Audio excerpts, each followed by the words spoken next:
Olá, boa tarde. Boa tarde.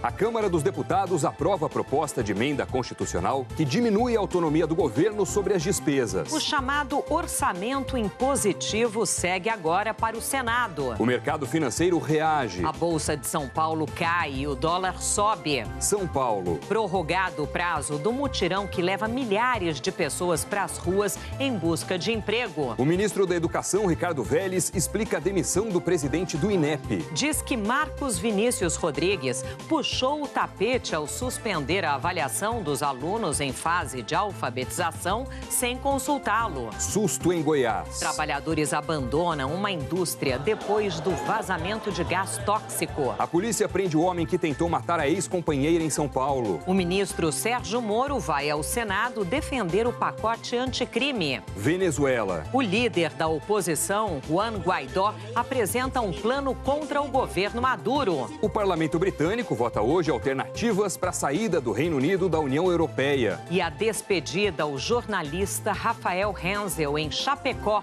O Jornal Hoje está começando.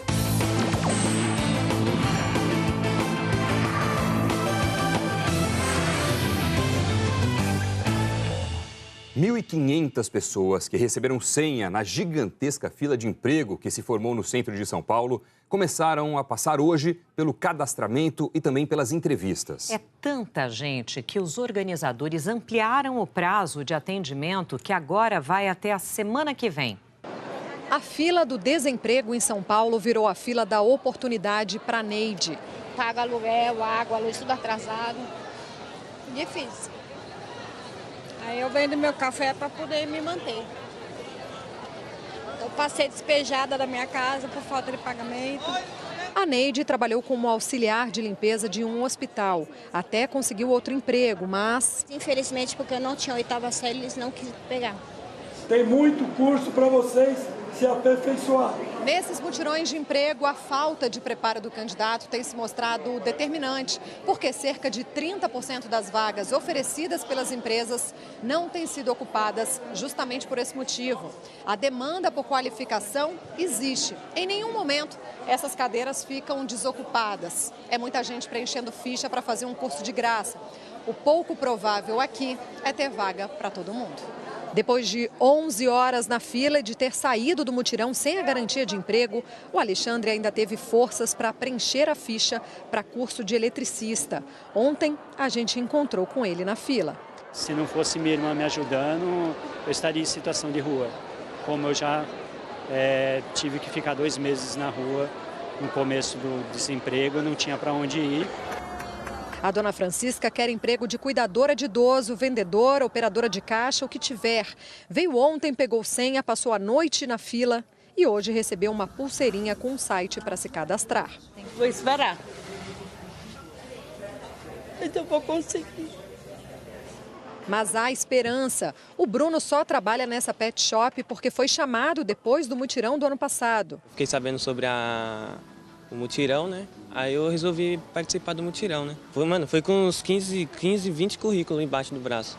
A mesma fila trouxe a boa notícia também para o Leonardo. A gente chegou cedo e aí a fila estava enorme. A gente fez a entrevista e aí demorou acho que uma semana depois eles me ligaram, falando que eu fui contratado. É essa ligação que a Cristina espera. Enquanto não vem, se agarra a qualquer chance de estudo. Confeiteiro e padeiro. E depois do curso, o que a senhora sonha? Quem sabe uma padaria? Ainda em São Paulo, foi preso o homem que tentou matar a ex-companheira e acabou assassinando o dono da lanchonete onde ela trabalha. As flores deixadas por um cliente amigo lembram a tentativa de feminicídio que acabou na morte do dono dessa lanchonete. Muito triste, né? Porque a gente trabalha aqui, a gente frequenta.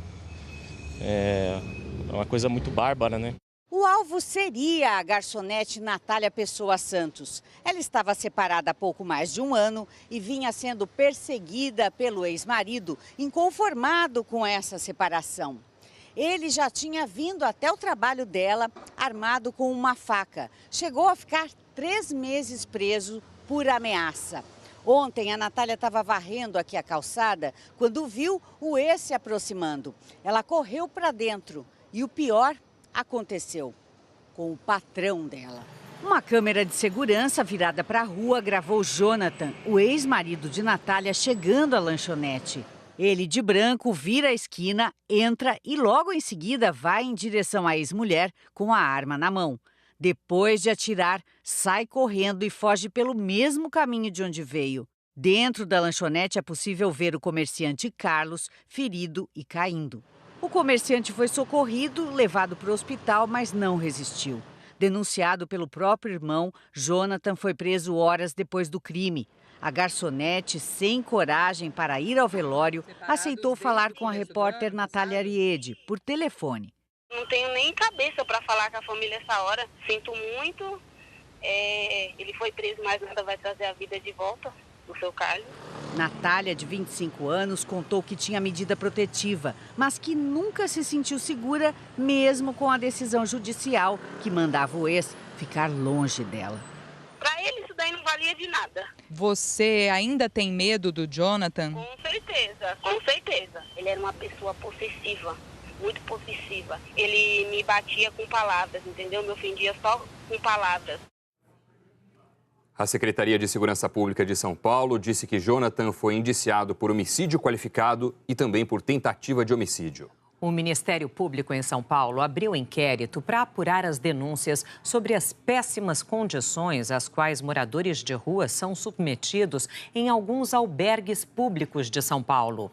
A reportagem é de Carolina Giancola, Angélica Castro, William Santos e Renato Biasi. Colchões mofados e com insetos andando por eles. Banheiros sem nenhuma condição de higiene. Tem até racionamento de sabonetes. Tem 4 pedaços. E resolve um pedacinho só? Para quem não tem nada, a metade é o dobro. Essa é a situação de 2 centros de acolhimento da capital paulista. O CTA Brigadeiro Galvão e o Prates 3, na região central. A responsável pela administração dos espaços é esta ONG, a Associação Cultural Nossa Senhora das Graças. Só para os 2 centros citados na reportagem, os contratos prevêem repasses de dinheiro público que superam os 23 milhões de reais ao longo de 5 anos. Por mês, a ONG recebe 400 mil reais para tocar só os 2 CTAs. Hoje, o Frei Robson Santos Marques, que comanda a ONG, falou sobre as denúncias. Todas essas questões pontuais, elas são passadas imediatamente para a supervisão e juntos nós fazemos, então, procuramos solucionar todos esses problemas. O secretário de Assistência Social, José Castro, responsável pela fiscalização dos centros, pediu demissão ontem. Hoje, o prefeito de São Paulo disse que as denúncias estão sendo investigadas. O secretário que está agora respondendo pela pasta, interinamente, Marcelo Del Bosco, vai hoje visitar esses CTAs. Não dá para a gente ficar esperando muito mais para poder, se for o caso, até trocar a organização que cuida desse espaço. Segundo a ouvidoria da Câmara Municipal, até o ano passado foram registradas pelo menos 18 denúncias das péssimas condições nos centros de acolhimento. Um vazamento de amônia fez a empresa de alimentos BRF suspender o trabalho hoje de manhã na unidade de Goiás. No momento do acidente, milhares de funcionários abandonaram a indústria. Os funcionários gravaram vídeos no momento que tiveram que deixar o prédio. Nessas imagens, eles aparecem saindo em direção à rodovia BR-060, em Rio Verde, a 200 quilômetros de Goiânia. Correndo para a BR, tão grave que foi o vazamento, pessoal. Ambulâncias entraram na fábrica para fazer os primeiros atendimentos. Essa é uma das maiores unidades de abate de frangos e suínos da BRF. 2.000 trabalhadores estavam na unidade quando aconteceu o vazamento. 8 funcionários inalaram gás tóxico e foram levados para o hospital. Equipes do Corpo de Bombeiros ajudaram no socorro. Foram transportados para a viatura com sintomas de dificuldade respiratória, ardência nos olhos, né? Sentindo as vias aéreas também queimando. No fim da manhã, uma parte da indústria foi liberada e alguns funcionários voltaram ao trabalho. A empresa disse que o vazamento aconteceu em um caldeirão de amônia no setor de produção. A amônia é muito utilizada na refrigeração de câmaras frigoríficas. Uma equipe técnica da indústria vai investigar o que provocou o vazamento. O produto pode provocar lesões graves e até queimaduras nas vias respiratórias. Quem inala o gás, mesmo em pequenas quantidades, precisa ficar em observação. A amônia, como outros produtos químicos, ela causa um processo inflamatório grave no pulmão, podendo levar a insuficiência respiratória aguda grave, e esse paciente pode ter uma parada cardíaca, dependendo da gravidade. Todo mundo numa fábrica que entrou em contato com esse tipo de gás, eles têm que ir para fazer exames, né? Essa não é a primeira vez que acontece vazamento de amônia na empresa, que tem mais de 7 mil funcionários. Em 2015, 12 pessoas foram hospitalizadas. A BRF disse que o vazamento foi controlado e que acionou o plano de evacuação para preservar a saúde e a segurança dos funcionários. A empresa também informou que os trabalhadores internados estão em observação e passam bem. A Polícia Federal prendeu suspeitos de formar uma quadrilha que contrabandeava agrotóxicos e cigarros do Paraguai para 5 estados brasileiros. A repórter Raquel Moraes está em Guaíra, no interior do Paraná, acompanhando essa operação. Raquel, boa tarde para você.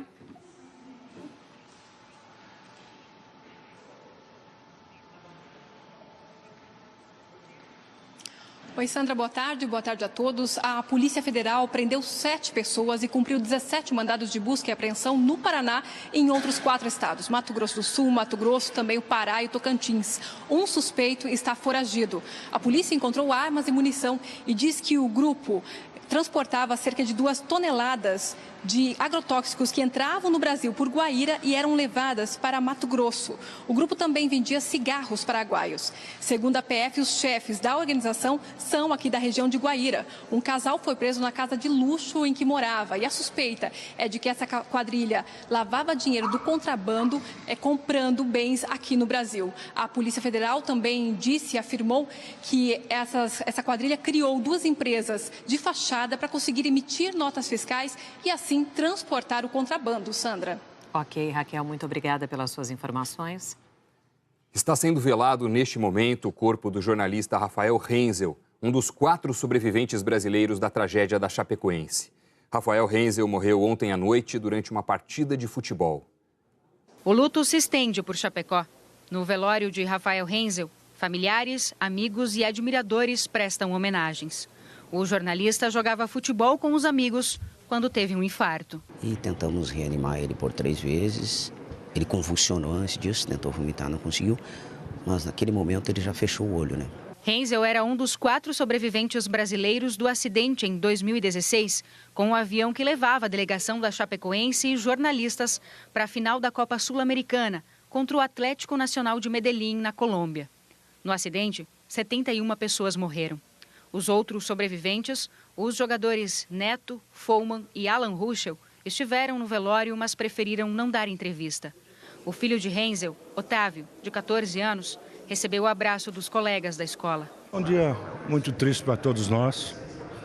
Perdemos um amigo, um dos grandes entusiastas pelo nosso futebol profissional. Uma celebração está prevista para daqui a pouco, às 4h da tarde. Em seguida, o corpo do jornalista segue em cortejo com o caminhão dos bombeiros pelas ruas de Chapecó para a última despedida, antes do sepultamento em um cemitério da cidade.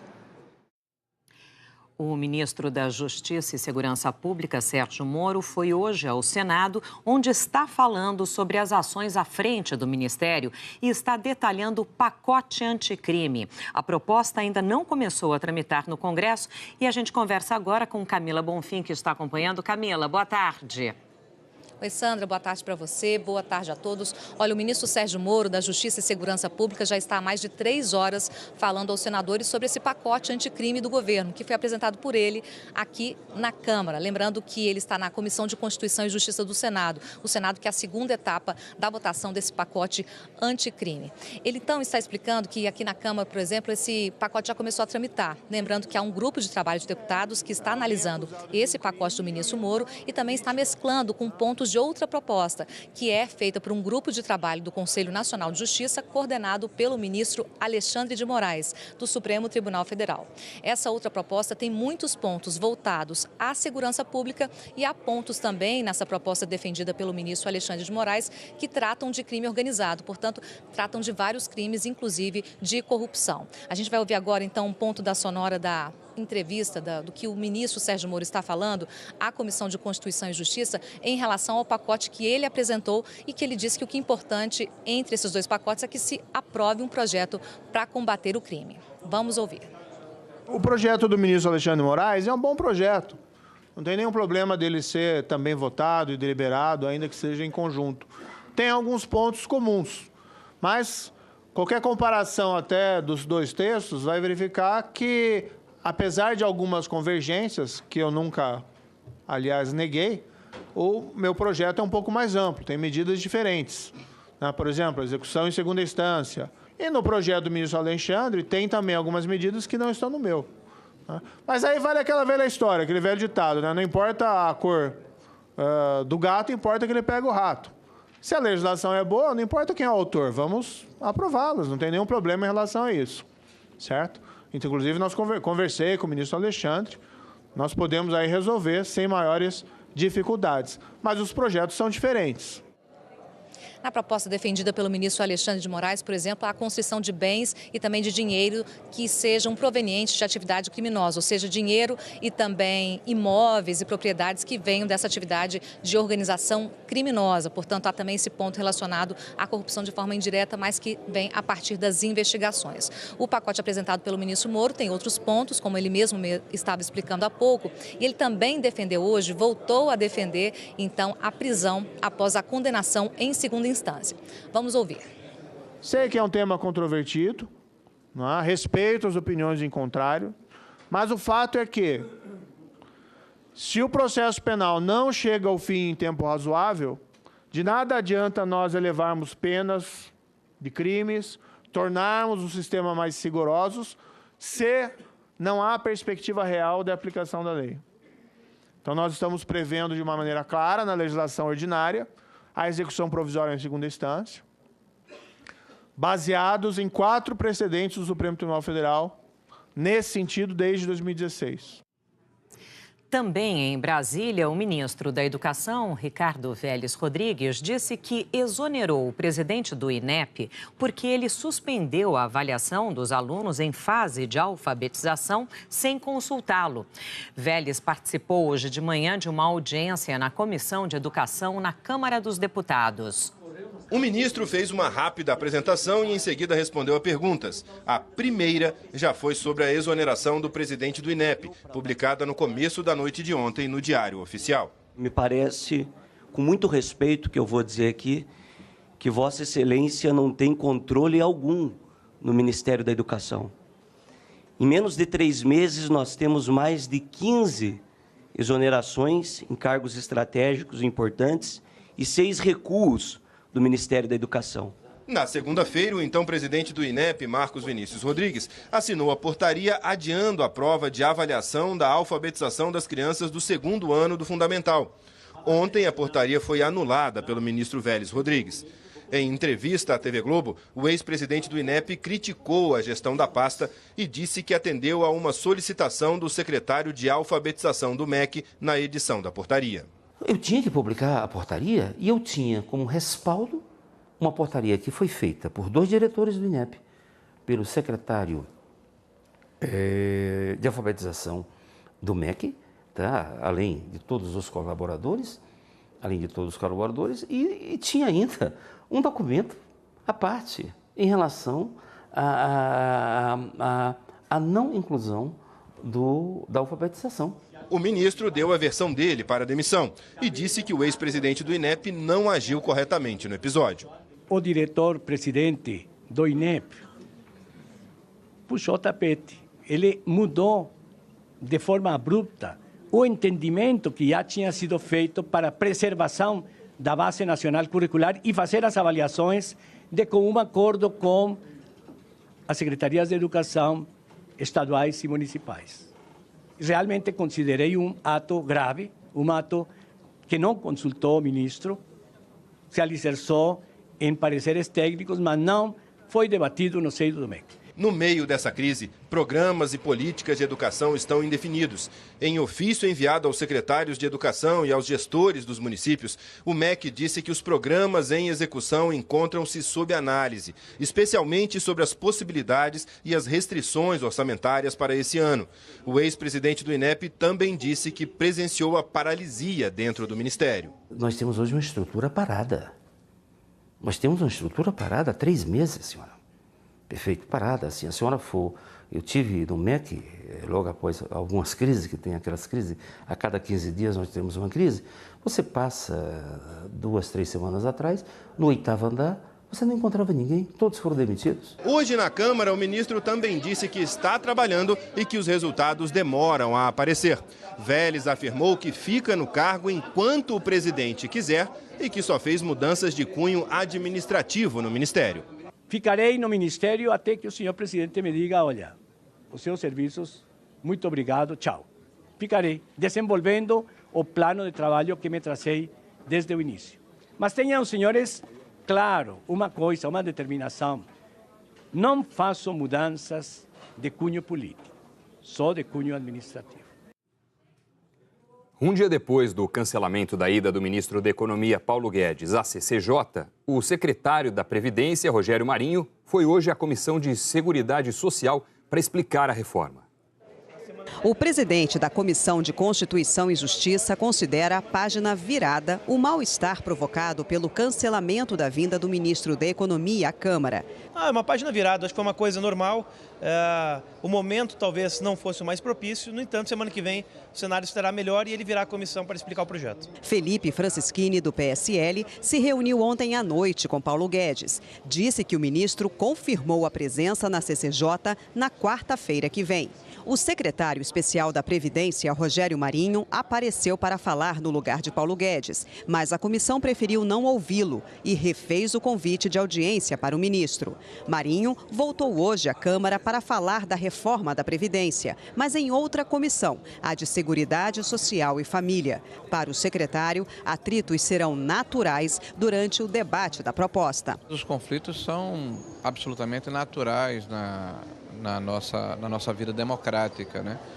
Então, ontem, como em dias anteriores, e amanhã também poderá ocorrer, né, alguma dificuldade nesse relacionamento, que certamente vai ser superada pela importância da pauta, né?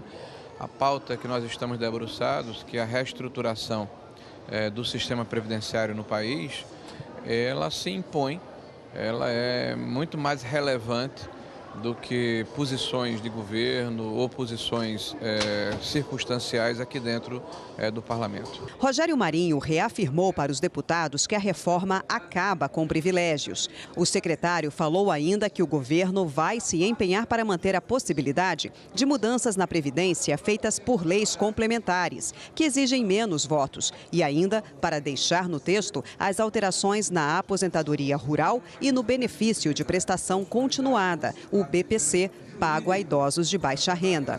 Com o atraso na tramitação, o deputado Felipe Francischini pediu mais tempo para concluir os trabalhos. A votação da reforma na CCJ, prevista para o início de abril, foi transferida para o dia 17. Mas tudo depende da escolha do relator, nome que ainda não foi anunciado pelo presidente da comissão.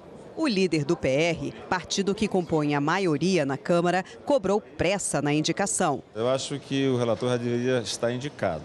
Há uma demora ainda aí que não deveria acontecer. Então, o presidente da comissão já anunciou que essa semana estará indicando o relator e na próxima semana, já com a vinda do ministro Paulo Guedes, nós teremos aí já o relator indicado e os debates se iniciarão. Francischini pretende anunciar o relator até o fim da semana. A Câmara dos Deputados aprovou uma proposta de emenda à Constituição que engessa ainda mais o orçamento do governo federal. A proposta de emenda constitucional estava parada desde novembro de 2015. A votação em 2 turnos foi rápida. Os deputados aprovaram a PEC por ampla maioria. A proposta diminui o poder do governo sobre o orçamento. Alguns deputados avaliam que foi um recado para o Planalto, já que a relação com o Congresso está ruim. Mas a PEC teve o apoio do partido do presidente Jair Bolsonaro, o PSL. O deputado Eduardo Bolsonaro, filho dele, até discursou. Só queria deixar aqui a nossa posição favorável à PEC, parabenizar a Vossa Excelência pela presidência, que realmente é uma pauta que quando Jair Bolsonaro era deputado federal, ele e eu somos favoráveis. Ao sair do Congresso, o presidente da Câmara, Rodrigo Maia, comentou. Eu acho que é um momento histórico, onde o parlamento recupera as suas prerrogativas com apoio do Poder Executivo. Eu acho que é um grande gesto do presidente Bolsonaro, pelas palavras do deputado Eduardo. Eu acho que foi um gesto muito importante. Para a oposição, foi uma derrota. A Câmara deu troco ao governo, por mais que o governo não queira reconhecer, dos atritos que aconteceram durante a semana. É uma demonstração de que a Câmara está se tornando independente. Hoje a situação do orçamento é a seguinte: despesas primárias na casa de 1 trilhão e 400 bilhões de reais. 90,4% são despesas obrigatórias. O governo já não pode mexer. A proposta amplia o percentual de emendas de bancada, que passam a ser obrigatórias. Vão de 4,6 bilhões para 8 bilhões de reais em um ano. Este economista diz que é uma medida ruim para o governo. Primeiro que o orçamento não tem espaço para ter muita briga em relação ao dinheiro que tem lá. Acaba engessando ainda mais algo que já é super engessado, que é o orçamento público. Só que os deputados, foi lá na Câmara que foi aprovada essa PEC, eles acham que eles deveriam ter um comando maior sobre essa coisa apertada, que é o orçamento. Em nota, a presidência da Câmara disse hoje que a PEC não impede o governo de atuar no sentido de conter déficits, nem de realizar o contingenciamento de despesas quando necessário e que cortes de despesas continuam sendo perfeitamente possíveis e que a proposta só vai vigorar a partir de 2022. Agora o texto vai tramitar aqui no Senado, onde vai passar por discussão e pode sofrer mudanças. São 2 votações no plenário. Se o texto for aprovado como saiu da Câmara, igual, é promulgado. Se tiver mudança, volta para a Câmara. O líder do PSL no Senado, o senador Major Olímpio, disse que ficou perplexo com a aprovação. Quer entender por que o partido dele aprovou a proposta. Vai conversar hoje com o ministro da Economia para decidir como será o posicionamento no Senado. Estou torcendo para que me esclareçam de pontos que eu não esteja enxergando. Eu vejo hoje um maior engessamento, ele vai frontalmente contrário ao que vem pregando o ministro Paulo Guedes, de ter o orçamento cada vez mais livre, a tese do menos Brasília e mais Brasil, e eu vejo com um engessamento uma dificuldade maior para se alcançar esse objetivo. O presidente do Senado, Davi Alcolumbre, do Democratas, ontem, logo após a aprovação, declarou apoio à PEC. Terá o meu total e irrestrito apoio como presidente do Senado e eu dividirei com os líderes partidários que eu não tenho dúvida, terão sensibilidade para aprovar essa matéria o mais rápido possível. A PEC do orçamento, aprovada pela Câmara, não estava na pauta semanal do plenário e foi incluída para votação na última hora. Vamos ao vivo a Brasília. Andréa Sadi, boa tarde. Como é que funcionou essa articulação e como fica a pauta daqui para frente, então? Oi, Doni, boa tarde para você, boa tarde a todos. Pois é, não estava na pauta, mas começou a ser articulada no final de semana, no auge da crise entre o presidente da Câmara, o deputado Rodrigo Maia, e o presidente Jair Bolsonaro, essa crise política. Maia conversou com alguns parlamentares, alguns integrantes também do Senado Federal para saber se de fato teria algum clima para discutir e aprovar essa PEC que estava sendo, na verdade ela estava engavetada desde 2015. Essa ideia foi levada a Maia por alguns parlamentares da base aliada. Ele viu que tinha clima e ontem, como a gente acompanhou, então essa proposta foi aprovada e no bastidor do próprio governo, de alguns integrantes do Palácio do Planalto, foi sim entendida como uma derrota para o governo. Doni, você perguntou como está o dia seguinte. O dia seguinte aqui na Câmara está assim. Agora Rodrigo Maia conversou com alguns parlamentares sobre a pauta para as próximas semanas. Ele negou hoje, novamente, que tenha sido alguma retaliação, algum troco ao governo do presidente Bolsonaro, a aprovação dessa PEC ontem, e disse que os parlamentares devem discutir temas importantes para o governo nas próximas semanas. Por exemplo, a autonomia do Banco Central, também projetos que tratam de licenciamento ambiental, segundo o presidente da Câmara, o deputado Rodrigo Maia. Para evitar novos sustos, o governo também está de olho e quer monitorar a pauta aqui na Câmara. Hoje de manhã, o presidente Bolsonaro conversou com o governador de Goiás, Ronaldo Caiado, e ouviu apelos para que o governo melhore a interlocução política. Doni. Valeu, André Sadi, obrigado. E os reflexos dessa tensão política em alta aparecem no mercado financeiro nessa quarta-feira. Com receio dos embates entre executivo e legislativo e do impacto que isso pode ter na reforma da Previdência, a Bolsa de São Paulo está operando o dia todo em baixa.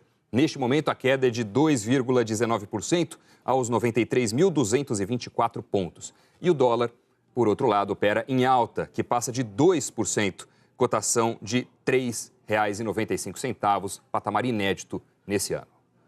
Vamos ver agora a previsão do tempo. Eliana Marques já chegando por aqui. Eli, boa tarde para você. Por onde você começa? Boa tarde para vocês também e para todos. Olha, a gente está aí há uma semana do início do outono, né? E já temos diferença nas temperaturas. Aqui desse meu lado, a gente vai ver as mínimas registradas hoje e aqui desse outro as máximas. Onde o mapa está azul, significa que fez frio. Onde está laranja, é calor. E de manhã tivemos cerca de 17 graus de mínima lá em Curitiba, 19 aqui em São Paulo. Agora, para os paulistanos, a sensação foi de 16 graus por causa do vento. Agora à tarde, a temperatura chega aos 22 em Curitiba e aos 28 aqui em São Paulo. Em regiões de serra, fez mais frio ainda de manhã. Temos aqui, olha, cerca de 6 graus lá em Bom Jardim da Serra, Santa Catarina, 9,7 em Serafina Correia, no Rio Grande do Sul, e 9 graus em Nova Friburgo, no Rio de Janeiro, mesmo com todas essas cidades aí com tempo firme, né? Não era aquele tempo fechadão, com chuva, quando normalmente fica mais frio. E onde é que chove, onde é que faz sol? Olha, Doni, a chuva ainda predomina pelo Brasil. A gente tem tempo firme somente em duas áreas aqui. Uma pega Espírito Santo, leste de Minas, extremo norte do Rio de Janeiro. E a outra vai aqui do sul de Mato Grosso do Sul, passa pelo oeste do Paraná, de Santa Catarina e pega a maior parte do Rio Grande do Sul. As únicas capitais com previsão de sol o dia todo são Porto Alegre e também Vitória. E a tempestade tropical Iba, que estava na altura do litoral capixaba ontem, se deslocou, agora está na altura do litoral fluminense, mas continua em alto mar, provocando ventos fortes por lá. Agora, em Salvador, já choveu muito hoje, o dia começou bem difícil, com vários alagamentos e pode chover mais, porque o motivo é a umidade que está chegando do mar aqui, olha, e entrando no estado baiano, reforçando as instabilidades. Situação parecida de umidade avançando do mar aqui para a faixa norte do Nordeste, tanto que em Fortaleza também amanheceu chovendo. E aqui a gente vê um surfista sendo tirado do mar, ele foi atingido por um raio. Além dele, teve outra surfista, uma jovem de 23 anos, também atingida pelo raio. Infelizmente, ela morreu. Os especialistas orientam a evitar água do mar, de piscina durante a chuva, e esse aviso eu também dou aqui para quem está no litoral de São Paulo, porque hoje e amanhã pode ter uma chuva mais encorpada também no litoral paulista. A gente sempre fala isso, né? Para não entrar no mar quando está chovendo. Mais algum aviso para amanhã? Temos, Sandra. Temos aviso aí de bastante chuva amanhã. Olha, em Natal, também em Porto Velho, passando por Rio Branco, Rio de Janeiro amanhã. E aqui em São Paulo, além da quinta-feira chuvosa, vai ser fria também, máxima só de 23 graus amanhã. Ok, obrigada. Até amanhã. Valeu, Eli. Ainda hoje, a amizade improvável entre um leão e uma cadelinha em Santa Catarina. E a seguir, Juan Guaidó apresenta um plano contra o governo de Maduro na Venezuela. E o parlamento britânico vota alternativas para a saída do Reino Unido da União Europeia. A gente volta já.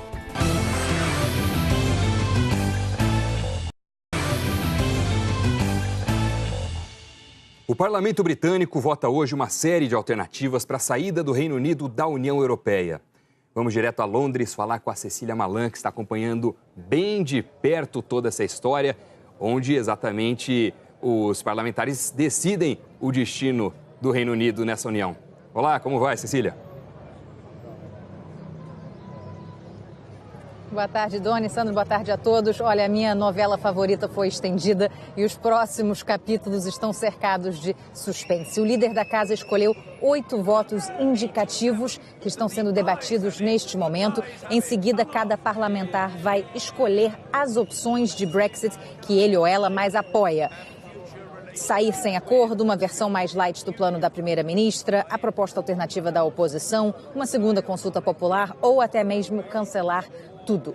É inacreditável que esta discussão esteja acontecendo há 2 dias do prazo original de saída. Mostra que a separação do Reino Unido da União Europeia não significa uma só coisa. Cada pessoa tem uma definição, uma visão do que deveria ser.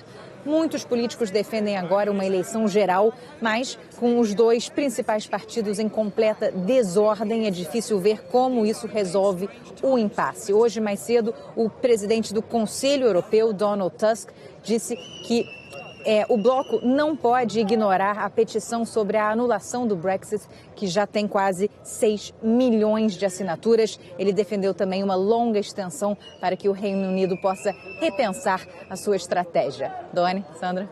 E os britânicos, tão conhecidos pela pontualidade, mostram a complexidade dessa questão com essa discussão de última hora, né? Cecília, obrigado.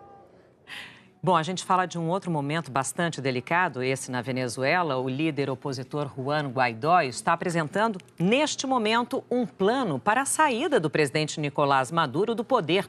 Então, a gente vai conversar com o correspondente Felipe Santana, que tem mais informações para a gente. Felipe, boa tarde para você. Você acompanhou o que o Juan Guaidó disse nesse pronunciamento? Oi, Sandra. Oi, Doni. Tudo bem? Boa tarde para vocês e a todos. A gente está acompanhando aqui, por enquanto, o Juan Guaidó reuniu os seguidores em Caracas para anunciar o que chamou de Operação Liberdade. Por enquanto, ele convocou os venezuelanos a fazer a máxima pressão possível no governo de Maduro, indo às ruas, se reunindo em 30 ou 40 pontos de concentração em toda a Venezuela. Ele disse que pretende tomar as principais refinarias de petróleo venezuelanas e, segundo ele, livrá-las dos esquemas de corrupção e colocar os lucros na mão do povo. Disse que o regime de Maduro está entrando em colapso e exigiu um governo de transição e eleições livres. Quase ao mesmo tempo, Sandra e Doni, o presidente Donald Trump recebeu a esposa de Juan Guaidó, Fabiana Rosales, da Casa Branca. Ela disse que a Venezuela está passando por uma crise horrível, que crianças estão morrendo e que ela teme pela vida do marido. O presidente Donald Trump disse que a Rússia tem que sair da Venezuela. Militares russos estão no país desde o fim de semana, prestando apoio ao governo de Maduro. E a crise energética na Venezuela continua. Cerca de 18 estados venezuelanos ainda estão sem luz depois de mais um apagão. O governo suspendeu as aulas e o dia de trabalho pela segunda vez essa semana. Ontem, o líder opositor Juan Guaidó disse que o governo de Nicolás Maduro mudou a versão sobre falta de energia. Antes falava em cyberataque e agora diz que é sabotagem, apesar de todas as instalações elétricas serem militarizadas. No fim da sessão, um vídeo publicado pela TVV mostra coletivos, grupos armados simpatizantes a Maduro, atacando o carro de um deputado da caravana de Guaidó. Os coletivos também cercaram a Assembleia Nacional e impediram a saída de parlamentares e jornalistas por mais de 2 horas. Recentemente, Maduro pediu que os coletivos tenham resistência ativa. O secretário de Estado americano, Mike Pompeo, condenou o ataque à caravana de Guaidó e o assédio a deputados e jornalistas. Ele escreveu ainda que Maduro e seus coletivos só conhecem intimidação. Mas a democracia não pode ser intimidada. 7 brasileiros foram presos na Itália por participar de um esquema ilegal de concessão de cidadania italiana. Um padre da diocese de Pádua também foi preso por ter produzido um certificado de batismo falso. Mais de 800 cidadanias foram emitidas pelo grupo e todas elas serão anuladas. O grupo usava imóveis na região de Piemonte para que seus clientes se passassem por moradores. Nesse esquema ilegal para a obtenção de cidadania italiana para 800 pessoas, o grupo arrecadou 5 milhões de euros, o equivalente a mais de 21 milhões de reais. A seguir, um monomotor faz um pouso forçado e bate num carro no interior de São Paulo. E como um leão e uma cadela vivem em Santa Catarina, juntos, nessa amizade que a gente mostra já já.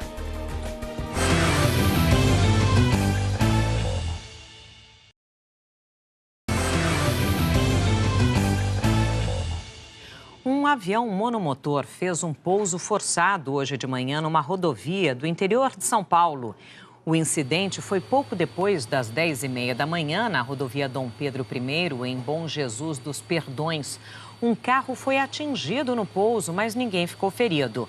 O monomotor saiu de Atibaia, no interior paulista, com destino ao Rio de Janeiro e, de acordo com o piloto, teve uma pane. Você consegue imaginar um leão e um cachorrinho brincando e crescendo juntos? Difícil imaginar isso, né? Essa amizade improvável aconteceu num parque de Santa Catarina. Quem resiste a um bebê desses, hein? Nos primeiros dias de vida, Mombassa foi coberto de carinho humano. Quando Mombassa nasceu, a mãe dele rejeitou porque ela não tinha leite. Então eu tive que pegar o Mombassa logo no primeiro dia de vida para dar mamadeira para ele. Mas criança quer brincar e o leãozinho precisava de uma companhia. Quem poderia ser o melhor amigo dele? Outro leão? Que leão, que nada. Essa é a história da Belinha e da Ferinha. Eu nunca ia imaginar um cachorro cuidando de um leão. Mas foi o que aconteceu nesse parque, a 115 quilômetros de Florianópolis. Mombassa tinha só 4 meses quando conheceu a Belinha. Na época, a Belinha era um pouco maior que ele. O tempo passou e Mombassa cresceu ao lado da fiel companheira. Olha o tamanho do Mombassa, gente, ele está enorme. Está pesando 111 quilos, é o dobro do peso da Belinha. Está tão grande que agora nem veterinário, nem bióloga, ninguém mais entra ali. Para olhar, para curtir o Mombassa só assim, ó, pela grade. O nosso Rei Leão só não mete medo na Belinha. Como é que o leão não briga com o cachorro? O leão, ele ainda é muito novinho, ele só tem 1 ano. E a Belinha, ela tem 9 anos, então ela é que domina o território. O que você achou dessa história? Uma loucura. Achei muito legal, porque não é só cachorro com cachorro que pode brincar, ou gato e gato, leão e leão. É isso aí, Gabriela, que história fofa, né? Olha, a Câmara dos Deputados atualizou a informação sobre a proposta de emenda constitucional que diminui o poder do governo sobre o orçamento. Inicialmente, a presidência tinha dito que a proposta vigoraria a partir de 2022. Agora há pouco, a presidência da Câmara corrigiu. Se for aprovada no Senado neste ano, a proposta começa a valer já a partir do ano que vem. O Jornal Hoje termina aqui. Você acompanha outras notícias no Jornal Nacional. Obrigado pela companhia, uma boa tarde. A gente se vê amanhã. Tchau. Boa tarde.